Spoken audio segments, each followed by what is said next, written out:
የ2017 ዓመተ ምህረት የክረምት በጎ ፍቃድ መክፈቻ መርሃ ግብር የአዲስ አበባ ከንቲባ አዳነች አቤቤ በተገኙበት ተከናውኗል። በዘንድሮ ክረምት የ18 የበጎ ስራ ተግባራት የተለዩ ሲሆን ከነዚህ መካከል የአቅመ ደካሞችን ቤት መስራት ትኩረት የሚሰጥበት መሆኑን ከንቲባዋ ገልጸዋል። በዚህ ጉዳይ ላይ ደግሞ ተጨማሪ መረጃ ሊያደርሰን ሪፖርተራችን እድሉ ፈቀደ በቀጥታ መስመራችን ላይ ይገኛል። እንደምን ቆየ እድሉ? እንግዲህ እንደሚታወቀው በተለይ በአዲስ አበባ ከተማ አስተዳደር በየዓመቱ የበጎ ስራዎች እንደሚከናወኑ ይታወቃል። ዘንድሮም ደግሞ የ2017 ዓመተ ምህረት የበጎ አገልግሎት መክፈቻ መርሃ ግብር ከንቲባ አዳነች አቤቤ በተገኙበት መክፈቻ ስነ ስርዓቱ እንደተከናወነ በመረጃው አመላክተናል። እስኪ ያለውን አጠቃላይ ድባብ ለተመልካቾች አጋራለን። አመሰግናለሁ ኤልሻዳይ። አንቺ መግቢያሽ ላይ እንዳነሳሽው እንግዲህ በሀገራችን ኢትዮጵያ ላለፉት በርካታ ዓመታት የበጎ አድራጎት ስራዎች በየክረምቱ ይከናወናሉ። በዚህም ደግሞ በርካታ ዜጎች በዚህ ተጠቃሚ የሆነው እንደሆነም ይነሳል። እንደዚሁም ደግሞ ለሀገር ኢኮኖሚና ለጋራ እድገትም እንደዚሁም ከፍተኛ ሚና እንደሚጫወት ነው በተደጋጋሚ በዚህ ጉዳይ የሚነሳው።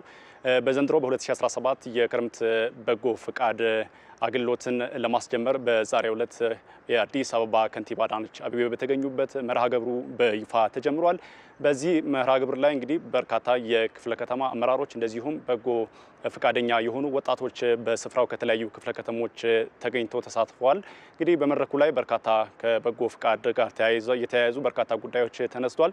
እንግዲህ የበጎ ፈቃደኝነት በተለያዩ ሀገራት ስንመለከት በርካታ ተሞክሮችም የታየበት በርካታ ሀገሮችም እነዚህ በተለይ የክረምት 90 ቀናትን የሚጠቀሙበት እንደሆነ መድረኩ ላይ ተነስቷል። ምክንያቱም በርካቶች ተማሪዎችን ጨምሮ ከስራቸው እረፍት የሚያገኙበት፣ በርካታ ወጣቶች ከትምህርት ቤት መልስ ቤታቸው የሚያሳልፉበት፣ በተለይም ደግሞ የወጣቱን ጉልበት የሚገኝበት ወቅት እንደመሆኑ መጠን በዚህ በክረምት እንደዚህ የተመሰል ስራዎችን መስራት ደግሞ እጅግ በጣም ጠቃሚ መሆኑ በመድረኩ ተነስቷል።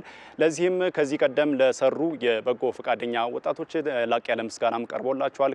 ከዚህ ቀደም በተሰሩ ስራዎች በርካታ ለውጦች እንደ ሀገርም እንደ ከተማም በርካታ ለውጦች እየታዩበት እንደሆነም ነው የተነሳው።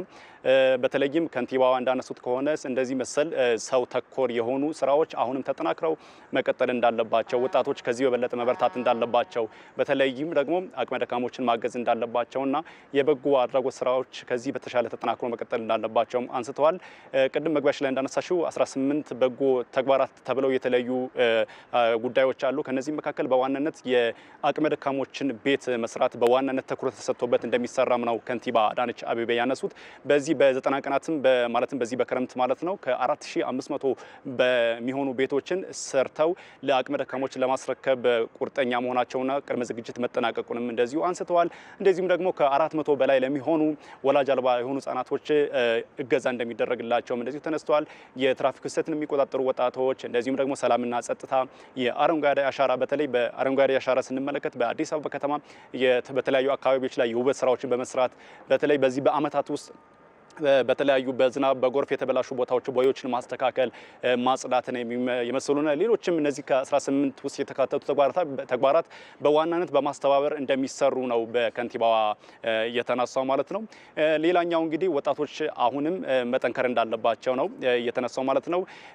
በዚህ አመት እንግዲህ ባለፉት 7 ዓመታት 3 ሚሊዮን በጎ ፈቃደኞችን በማሳተፍ 8 ሚሊዮን የሚሆኑ ዜጎችን ተጠቃሚ እንደተደረገም ተነስቷል።